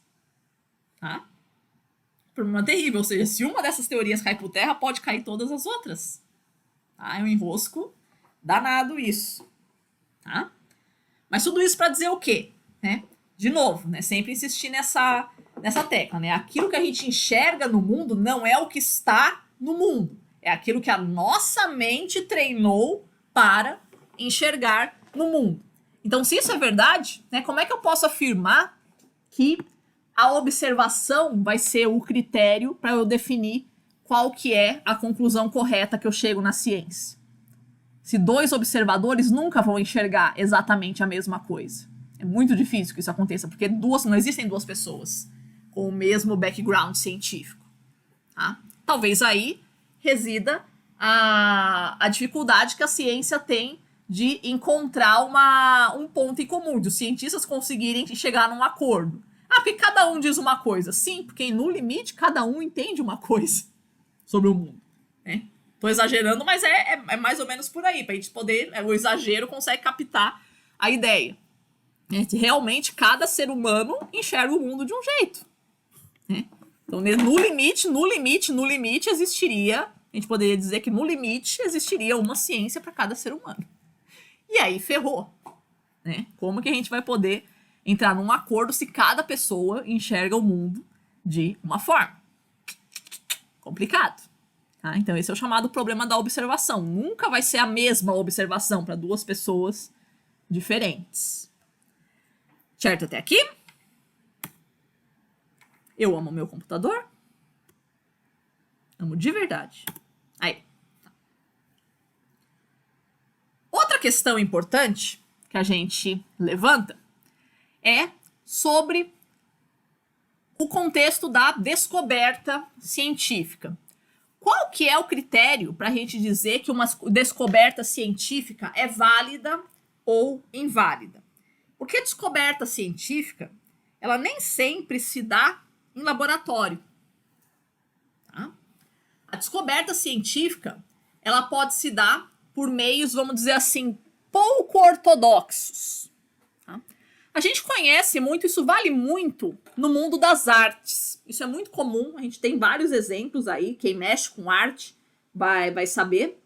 Mas a gente tem muitos exemplos aí no mundo, no mundo das artes, sobre o funcionamento da inspiração artística. Como é que vem a inspiração artística? A gente sabe que dificilmente a inspiração artística vem quando você efetivamente está trabalhando naquele objeto. Ela vem nos momentos mais inusitados. Aliás, quando você está trabalhando no objeto, parece que a ideia não vem. Tô ali querendo compor uma música e não vem. Na hora que eu paro, eu falo, vou parar, vou fazer um lanche, vou caminhar na praça e tal. Aí vem a inspiração. Né? Muito comum isso, tá? Por quê? Né? O nosso cérebro tá tão carregado, de novo, e retomando para justamente essa discussão. O nosso cérebro tá tão carregado por aquela ideia pré-concebida, né, de tentar fazer, né, de tentar criar uma novidade, de tentar aprender uma coisa, né? Mas pra gente aprender uma coisa, a gente precisa o quê? Se desgarrar daquilo que a gente já sabe.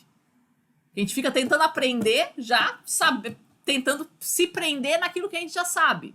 Então você não vai aprender, você só vai aprender, você só vai ter uma ideia realmente nova na hora que você se desgarrar daquilo que você já sabe. Então quando o cérebro tá muito estressado, você tá muito focado em alguma coisa, você realmente não vai ter uma ideia nova. Né? Daí a neurociência que vai conseguir explicar. Isso aí já não é mais coisa da filosofia, não é mais coisa das ciências humanas. Mas a ideia é de que, tipo, é só quando você realmente abstrai um pouco, sai um pouco daquele mundo, é que a mente ela se abre para ter ideias novas. Então existe uma série de fatos na história da ciência que vão mostrar que isso também não acontece só no mundo das artes, não. Isso muitas vezes acontece dentro do mundo da ciência. Um grande exemplo que vocês devem se lembrar, que as professoras de química devem ter falado para vocês na escola, né? Na química a gente tem 2 grandes exemplos históricos disso. A invenção da tabela periódica, que o Mendeleev ele teve a imagem da tabela periódica num sonho, e o Kekulé, Auguste Kekulé, que ele descobriu a estrutura da molécula de benzeno também num sonho. E aqui ele está narrando, vou ler para vocês essa citação. Então, qual era o problema da molécula de benzeno? Ele sabia que eram 6 átomos de carbono ligados por ligação simples e ligação dupla alternadamente. Só que, tipo, se você fizer isso numa cadeia aberta, isso não dá. Não dá. Então, o cara tava ali martelando, não saía a resposta. E aí ele vai contando aqui. Eu estava sentado à mesa a escrever o meu compêndio, mas o trabalho não rendia. Os meus pensamentos estavam noutro lugar. Virei a cadeira para a lareira e comecei a cochilar. Outra vez começaram os átomos às cambalhotas em frente dos meus ombros. Desta vez, os grupos mais pequenos mantinham-se modestamente à distância. A minha visão mental, aguçada por repetidas visões dessa espécie, podia distinguir agora estruturas maiores com variadas conformações, longas filas, por vezes alinhadas e muito juntas, todas torcendo-se e voltando-se em movimentos serpenteantes. Mas olha, o que é aquilo? Uma das serpentes tinha afilado a própria cauda e a forma que ela fazia rodopiava com graça diante dos meus olhos. Como se tivesse produzido um relâmpago, acordei. Passei o resto da noite a verificar as consequências da hipótese. Aprendamos a sonhar, senhores, pois então talvez nos apercebamos da verdade. Então, qual é a ideia? Ele estava pensando na cadeia carbônica aberta. Aí ele falou, não aguento mais, vou dormir. E aí ele sonhou com a cadeia carbônica fechando. Uma cobra mordendo o próprio rabo. Ele sonhou com uma cobra mordendo o próprio rabo. Uma cadeia mordendo ali o próprio rabo. Aí ele falou, era isso. Eu tenho que fechar a cadeia, aí dá certo. Fazer uma cadeia de 6 átomos de carbono ligados por ligações simples e duplas alternadamente. Tá? Então, são 2 grandes exemplos. Esse outro que a gente poderia pensar também, né? Esse aí a gente não sabe se é verdade, mas reza a lenda a invenção da lâmpada pelo Thomas Edison. Então, Thomas Edison estava lá no laboratório dele, fazendo um filamento de tungstênio, né, bem fininho ali dentro da lâmpada, e toda vez que ele colocava, na hora que ele acendia a lâmpada, passava alguns segundos, a lâmpada explodia. Toda vez. Ele fez mais de 2.000 protótipos. Toda vez a lâmpada explodia. Toda vez. Tá desesperado, desistindo, assim e tal. Aí tá. Aí reza a lenda que um dia ele estava em casa e numa briga com a mulher dele chamou ele de cabeça de vento. E aí ele entendeu onde é que ele estava errando. Onde é que o Thomas Edison estava errando? Ele não tinha parado para pensar que o filamento de tungstênio dentro da lâmpada aquecia o ar, e aí o ar se expandia, e aí isso fazia a lâmpada explodir. Então o que ele tinha que fazer? Ele tinha que deixar de ser cabeça de vento. Ou seja, ele tinha que tirar ar de dentro da lâmpada. Aí ela não ia explodir. Quando ele conseguiu fazer isso, ele conseguiu, né, fazer uma lâmpada que não explodisse. E aí a gente diz que foi inventada a lâmpada elétrica. Tá? E a gente fica se perguntando, meu Deus do céu, se quer dizer que se a mulher do Thomas Edison não tivesse chamado ele de cabeça de vento, então a gente estaria no escuro até hoje? Então, esse tipo de evento histórico, de anedotas históricas, assim, faz a gente pensar que, tipo, nossa, a gente tá refém, então, dos sonhos dos cientistas, a gente tá refém de esposas que xingam os maridos, como é que funciona isso, né? Aí vem um probleminha de teoria da história, né? Se os eventos históricos iam acontecer mais cedo ou mais tarde, né? Ou se eles são realmente somente o resultado dessas eventualidades históricas aí, tá? Mas não importa, a ideia é de que, tipo, mais cedo ou mais tarde ele ia chegar a essa conclusão, né? A ideia é de que a esposa dele ajudou ele a chegar a essa conclusão.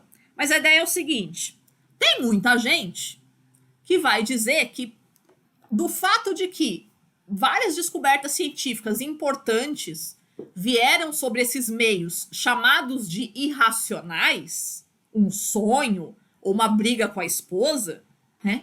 Do fato de que assim, muitos dessas descobertas importantes vieram desses meios irracionais, então a ciência ela pode ser considerada um empreendimento irracional. E que, na verdade, seriam as irracionalidades é que governariam o progresso científico. Porque se eu ficar preso a um pensamento racional, eu não tenho criatividade. Eu só tenho criatividade no momento em que eu saio do racional e vou para o irracional. Tem gente que vai argumentar a esse respeito. Tá?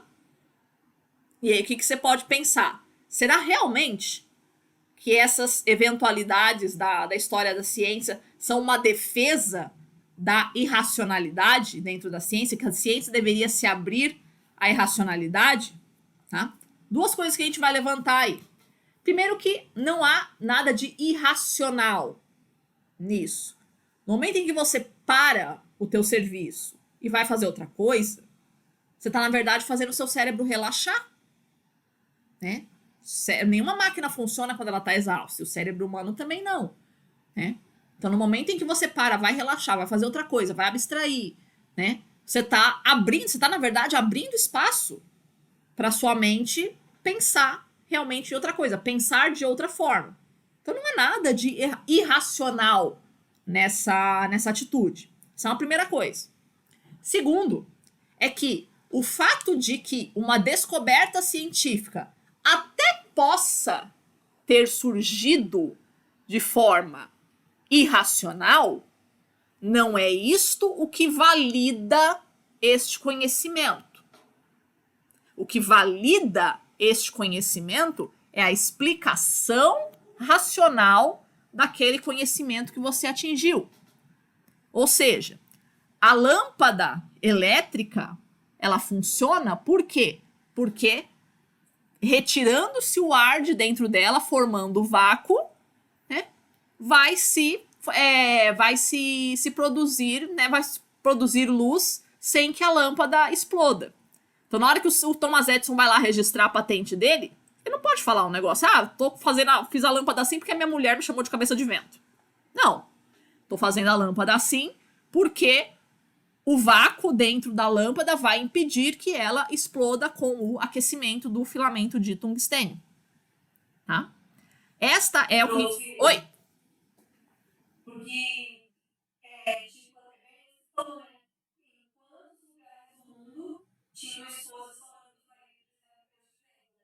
que E nem por isso eles inventaram a lâmpada. E daí, por isso foi só uma pessoa que ele já tinha tido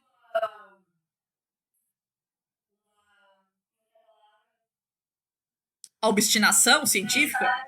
É, o start. Uhum. Uhum. Foi aquilo que foi subir, né? Isso. Para ele entender a mensagem que Deus começa a fazer conexão, pensamento, e Uhum. quando a nossa mão é tudo foi se conectando. Exatamente. Exatamente. Do tipo, na hora que.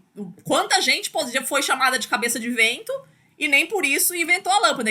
Então, só porque ele já estava realmente obstinado naquilo, ele já estava com todo um background científico, só faltava realmente uma cerejinha sobre o bolo, que foi aquilo que a mulher dele deu. Pra ele conseguir conectar todo o conhecimento dele que estava todo embaralhado na cabeça. Percebem? Então, essa é o que a gente chama em ciência de diferença entre contexto da descoberta e contexto da justificação. O que é o contexto da descoberta? São os fatos históricos, aquilo que efetivamente aconteceu para que um cientista chegasse a uma conclusão. Então, aquilo que efetivamente aconteceu para o Kekulé chegar à conclusão de que a molécula de benzeno era uma molécula fechada e não aberta foi um sonho. Sim, ele afirma, ele sonhou com isso, né? Mas não é o sonho a justificativa da validade dele, né? A justificativa da validade é que sim, né? Toda uma validação matemática, toda uma avaliação física, estrutural, de que aquela molécula funciona se ela estiver fechada. Tá? Isso é o chamado contexto da justificação. A justificativa científica, a justificativa matemática, a justificativa física de por que aquela teoria é válida. Tá? Então, existe uma diferença entre a maneira como uma descoberta é feita e a justificativa física, a justificativa epistemológica que você dá para essa descoberta. Tá? As descobertas podem vir de forma irracional. Isso não faz com que elas sejam menos científicas, percebe?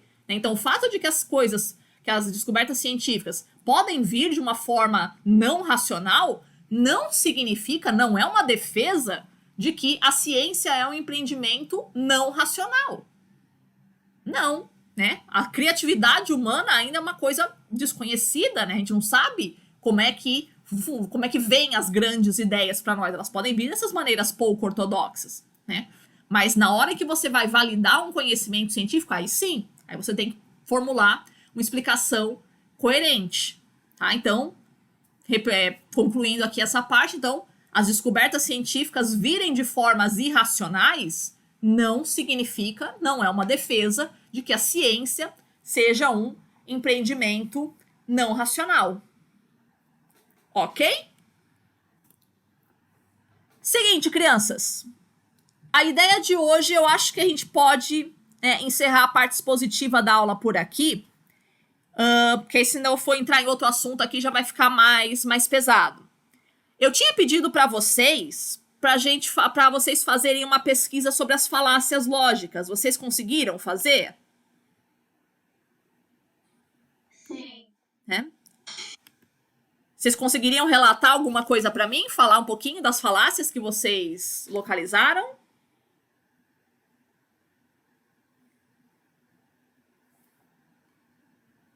Alguém gostaria de falar alguma das falácias que conseguiram encontrar? Oi, prof, Oi. posso falar? Pode. As minhas. Uhum. Na verdade, foi até bem fácil, né? Uhum. Fiz aquilo que a prof pediu, joguei no Google e salvo Uhum. Que aparece muita coisa, né? aparece muita coisa. Uhum. Mas foi bem legal, porque apareceram coisas assim que a gente vive muito, né? Uhum. Eu, principalmente, eu, né? Posso falar por mim. Uhum. Vivi. Eu vi aquela Uhum. vocês já ouviram falar, Sim. que é o apelo pela popularidade de fato, né? Aham. Tipo, até cortar o cabelo na lua, né? Ah, não, só vai cortar o cabelo quando é na lua de ver no céu, né? Eu vou falar para muitos, não, quando tiver trovões e relâmpagos, coloca alguma coisa na frente do espelho. É tipo, A minha mãe fazia isso também. Uhum. e a gente fazia, né? Uhum.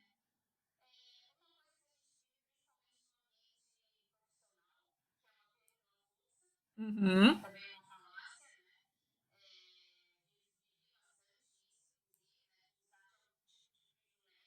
Uhum. É, Sim. relação trabalhador-empregado, A gente pode chamar de argumento da autoridade também, né? Uma coisa é verdade só porque foi uma autoridade que falou. Uhum. que eu falo é lei, Sim. no caso. E que ficou bem bacana que a repetição nauseante. Qual que é essa? É uma questão da repetição constante de uma crença incorreta Hum. e de quanto mais sentida algo, mais correta ela fica. Hum. Existe até uma série que eu acho legal se vocês assistirem, eu amei, se você assistir no Netflix tem, que é de um professor que é de filosofia, então a série inteira, cada capítulo ele fala sobre um filósofo, é bem legal, vale a pena. Uhum. E ele é um professor assim meio anarquista, sabe? Uhum. Bem interessante. E tem casos nessa série que acontecem que eu não sei exatamente o que é o episódio da série, onde a professora chega para toda a turma e fala assim, ó, quando o Conlúvio, que é o menino da turma, chegar, vocês vão falar para ele que esse caderno, ele é, sei lá, ele é preto, né? Uhum. É, ok? Ok. Aí o Conlúvio entra e a professora começa, né? Ah, que cor, ô fulano, ô Amanda, que cor é esse caderno? Ah, preto. Rebeca, que cor é esse caderno? Preto. Cristiano, preto. Né? Daniela, preto. Aí ela pergunta pro Conlúvio, Conlúvio, que cor é esse caderno? Preto. Aí todo mundo fica assim, mas como, né? Tipo, Uhum. exatamente por isso, né? Pela repetição dos outros, ele realmente acreditou que aquele caderno era preto e Uhum. foi na onda da turma, né? Sim. E ele vendo que isso aí não era verdade. Uhum. Mas a Sempre gente, foi. a gente vai, né, ficar preso ao que o outro tá falando, né? Isso é bem terrível, um erro bem Isso aí terrível. vai pras outras, né? Uhum. Mas é como a gente funciona, né? Infelizmente. Mas é um erro epistemológico, sim. Né? Maravilha, querida. Ok, legal. Aham. Mais alguém gostaria de falar das falácias que localizou? Eu só Fala. vi um que eu posso dizer, Uhum. mas ele fala de percepções fundamentais. Uhum. Não precisa concordar ou não. Muito frequente essa nossa, Não, né? precisa concordar parcialmente com o Sim. que a outra pessoa falou. Uhum. Aí eu acho também que pode ser ignorância, Uhum. e pode ser que haja verdadeiro quando se provar que é falso. Ah, você só está só para observar que existe ou não, então não existe. Uhum. E um outro que eu vi é uma relação frequente. Ótima essa. A professora sempre dizia a verdade na relação falsa e certeza.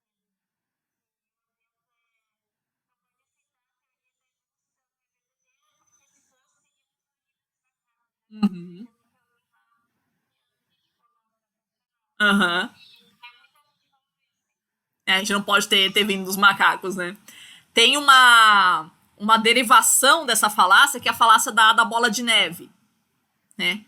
Que do tipo, a gente não pode legalizar o casamento gay, porque senão depois a gente vai legalizar o casamento com animais, depois o casamento com objetos e assim sucessivamente. Ou seja, se eu permitir uma coisa, significa que eu vou permitir um monte de coisas ditas absurdas, né, depois dela. É uma derivação aí do pela É consequência, uma tipo, derivação da bola não de pode neve. ter casal homo se beijando na TV, que daí todas as crianças, por exemplo, vão querer também. Uhum. Então, tipo, essas bobagem que Sim, eu. né? É bem frequente. Aí percebe que muitas das falácias a gente vê os outros cometendo e muitas eu acredito que a gente cometa também, né? Então vamos fazer o nosso meia-culpa também, né? Mais alguém, crianças?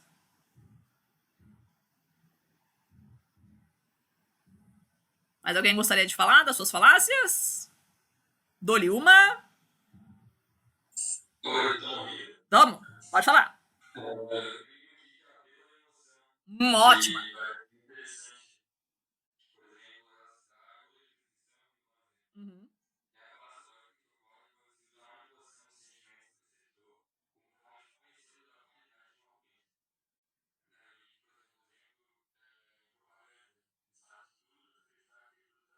Uhum.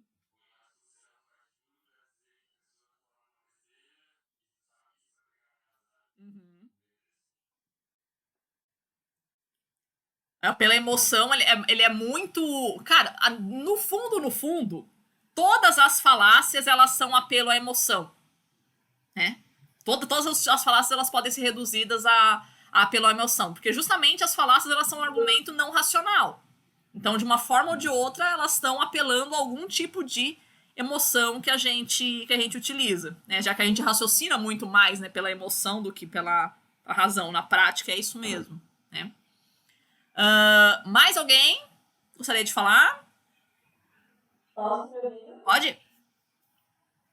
Eu comecei a emoção, Uhum. igual o Renato comentou, e eu gosto demais dessa, porque eu penso assim, vou comer porque a gente não tem isso comer em casa. Eu vou tal lugar porque tem gente que não consegue tal lugar. Uhum. Ah, eu vou na praia porque tem gente que nunca vem conhecer o mar. Eu Uhum. gosto demais dessa. Daí, eu fiz a do pop, acho que é. Essa é ótima. Uhum. Que é quando alguém acusa você de roubo, você também rouba. É. Isso acontece demais, né? Sim, é o famoso sujo falando do mal lavado. Como tipo, o sujo não pode falar do mal lavado. Pode sim, por que não? Isso aí. Né? Aí outro também foi acho que é esse mal, não sei Uhum. se é esse A mal. Dominem, fala. Isso, aí eu tava me exemplo que é assim, uma vez eu numa reunião de condomínio, eu tenho aumento do condomínio. Aí alguém fala assim, porque eu usava Ana Maria, né? Eu sou a favor do aumento do condomínio. Aí o seu irmão fala assim, não, quem é que vai querer saber a opinião de uma mulher que é separada, já foi presa e tem um cheiro meio esquisito? Uhum. Tipo, desfavorecendo ela, sendo que não tinha nada a ver com o assunto, só Sim. ganhou na reunião pelo aumento do condomínio, digamos assim. Isso a gente faz direto. A Dominem a gente faz direto. Atacar a pessoa ao invés de atacar o argumento. Cara, isso a gente faz direto.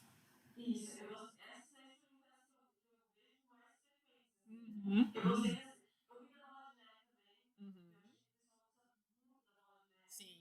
Eu acho que foi bem bacana. Adorei essa live, tá? Amei essa pesquisa. É bom, é bom.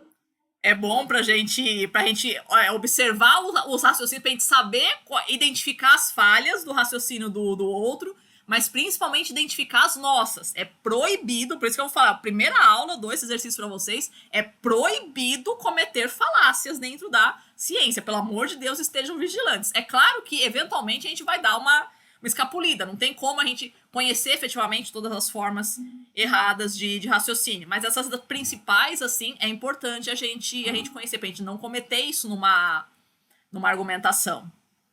Tá? Podemos ficar por aqui então, crianças?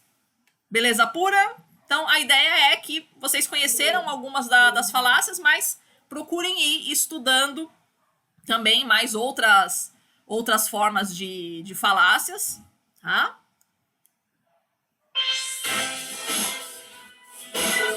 Oi! Peraí, deixa eu abaixar um pouquinho. Esse estudo da falácia, eu gostei demais de ter feito, né? Aham. A primeira vez, também. Porque ajuda a gente a construir um pensamento mais concreto. Sim. Você não fica caindo em argumentos que às vezes não são verdadeiros, né? Você começa a aprender a construir melhor. Aprender a E o pensar. pensamento também. Exatamente, aprender a pensar corretamente. Então, primeiro ponto pra gente construir um bom argumento é não cometer falácias. Primeira coisa que você tem que estudar. Aí depois a gente vai aprimorando mais. Fechou então, crianças? Então, bom fim de semana para vocês. E semana que vem a gente continua. Eu vou postar já essa aula no Moodle, mas semana que vem a gente conclui ela então. Tá bom? Beijo para vocês, crianças. Se cuidem e usem máscara, tá bom? E até a próxima. Até. Valeu. Tchau, tchau.